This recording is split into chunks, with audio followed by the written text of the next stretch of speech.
امین 15 جولائی 1893 کو شہباز پور میں ایک اردو بولنے والے بنگالی مسلمان گھرانے میں پیدا ہوئے جو اس وقت غیر منقسم بنگال کا ضلع تھا۔ اس کے بعد وہ اپنے خاندان کے ساتھ ضلع نندیل میں چلا گیا جو پڑوسی ضلع میمن سنگھ میں ان کا آبائی گھر تھا۔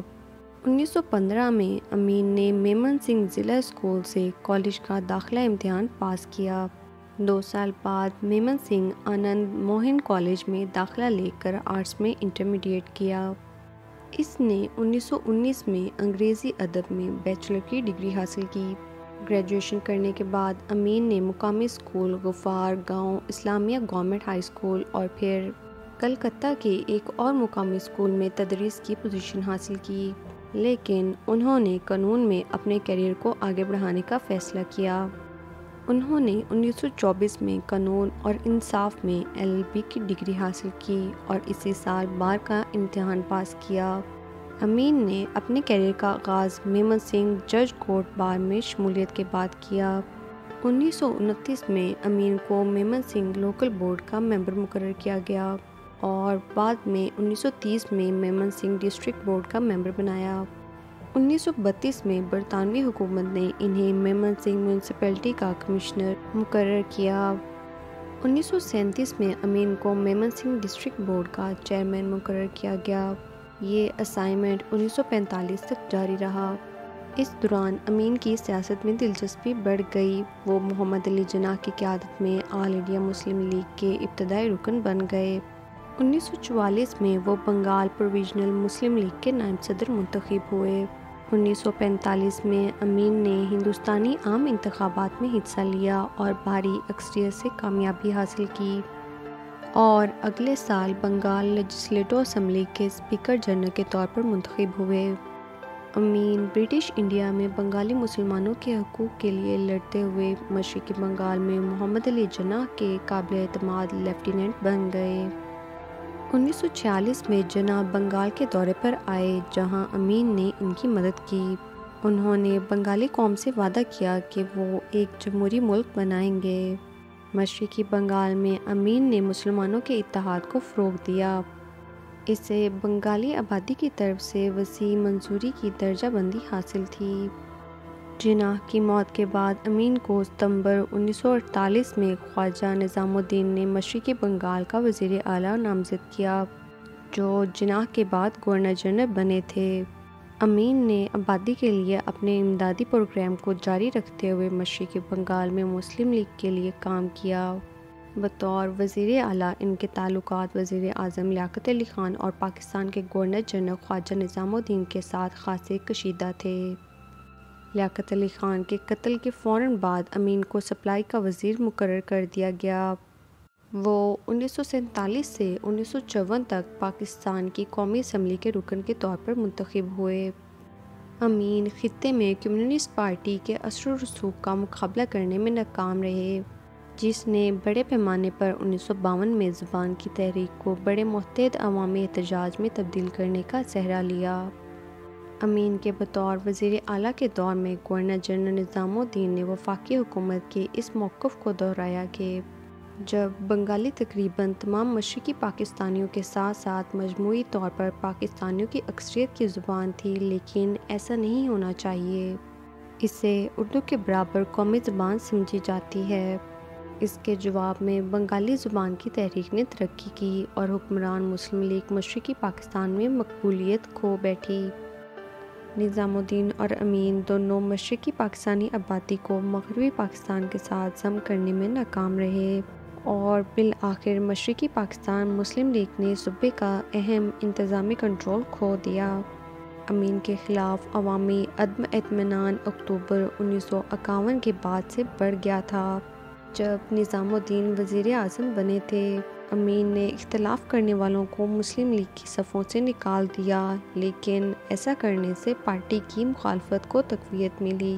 1952 کے اوائل میں طلبہ نے صوبائی دارالحکومت ڈھاکہ میں وزیر اعظم نظام الدین کے اس اعلان کے خلاف احتجاج کیا کہ اردو واحد قومی زبان ہوگی۔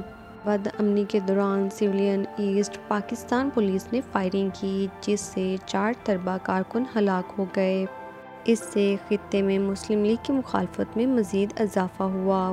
وزیر اعظم بوگرا نے 1954 کے اوائل میں لیگ کے لیے حمایت حاصل کرنے کی کوشش میں مشرقی بنگال کا دورہ کیا، لیکن بہت دیر ہو چکی تھی۔ مغربی اور مشرقی پاکستان کے سرکردہ سیاستدانوں نے امین کے استعفے کا مطالبہ کیا اور جلد ہی نئے انتخابات کرائے گئے۔ 1954 کے عارضی انتخابات میں مسلم لیگ کو متحدہ محاذ کے ہاتھوں شکست ہوئی۔ عوامی لیگ، کرشک محنت پارٹی، نظام اسلام پارٹی کے درمیان اتحاد تھا۔ بالآخر پاکستانی سیاست میں زیادہ سے زیادہ اثر انداز ہوتے گئے۔ اسی دوران امین مشرقی پاکستان کے ایک تجربہ کار طالب علم رہنما خلیق نواز خان سے اپنی اسمبلی کی نشست ہار گئے، جو زبان کی تحریک میں بھی سرگرم رہے تھے۔ مسلم لیگ کو صوبائی سیاسی منظرنامے سے مؤثر طریقے سے ختم کر دیا گیا تھا۔ امین نے مشرقی پاکستان مسلم لیگ کے صدر کے طور پر خدمات انجام دیں اور اس کی حیثیت کو بہتر بنانے کے لیے کام کیا۔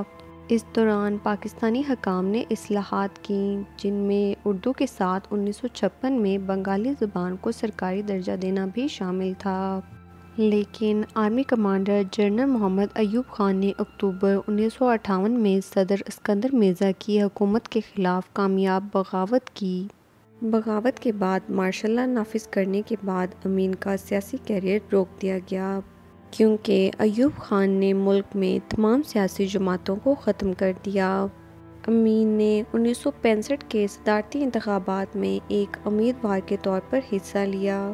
مشرقی پاکستان میں پاکستان کی پارلیمنٹ میں اکثریتی ووٹ حاصل کیا۔ انہوں نے ایوب خان کے ساتھ کام کرنے سے انکار کر دیا۔ اسی سال فاطمہ جناح کی موت کے بعد امین جناح کے بعد قائد حزب اختلاف کے عہدے پر فائز ہوئے، جو جنرل یحییٰ خان کے دوبارہ مارشل لا لگانے کے بعد وہ 1969 تک رہے۔ 1970 کے انتخابات میں امین مشرقی پاکستان سے صرف 2 غیر عوامی لیگ کے اراکین میں سے ایک کے طور پر قومی اسمبلی کے لیے منتخب ہوئے۔ اس دوران پاکستانی اتھارٹی پہلے ہی انتہائی غیر مقبول ہو چکی تھی، کیونکہ بنگالی زبان کی تحریک کو دبا دیا گیا تھا۔ شہری بد امنی کو زبان کی تحریک نے جنم دیا تھا۔ اس کے نتیجے میں مشرقی پاکستان کی آزادی کا اعلان ہوا۔ 1971 کی بنگلہ دیش کی آزادی کی جنگ، جیسا کہ اب جانا جاتا ہے، اس میں اضافہ ہوا جب ہندوستان اور پاکستان نے باضابطہ طور پر دونوں ممالک کے درمیان حالت جنگ کے وجود کو تسلیم کیا۔ حالانکہ دونوں میں سے کسی بھی حکومت نے باضابطہ طور پر جنگ کا اعلان نہیں کیا تھا، چونکہ ان کے آبائی صوبے مشرقی پاکستان میں حالات خراب ہوتے گئے۔ امین کو صدر جنرل یحییٰ خان نے 6 دسمبر 1971 کو وزیر اعظم مقرر کیا تھا۔ 20 دسمبر 1971 کو تاہم امین کی بطور وزیر اعظم مدت کم ہو گئی، کیونکہ خان نے استعفیٰ دے دیا اور نائب وزیر اعظم کو چھوڑ دیا۔ وزیر ذوالفقار علی بھٹو نے نئے صدر کے طور پر حلف اٹھایا۔ 2 دن بعد امین کو پاکستان کا نائب صدر مقرر کیا گیا۔ وہ واحد شخص تھا جو اس عہدے پر فائز تھا۔ عبوری آئین کے نفاذ اور مارشل لا کے خاتمے کے بعد 23 اپریل 1972 کو انہوں نے دوبارہ عہدے کا حلف اٹھایا۔ وہ اس عہدے پر فائز رہے جب تک کہ 14 اگست 1973 کو نئے آئین کے نفاذ کے ساتھ ہی اس عہدے کو ختم نہیں کر دیا گیا۔ امین ایک متنازع شخصیت ہیں جنہیں بہت سے پاکستانی اپنے ملک کے اتحاد کی حمایت کرنے پر محب وطن سمجھتے ہیں۔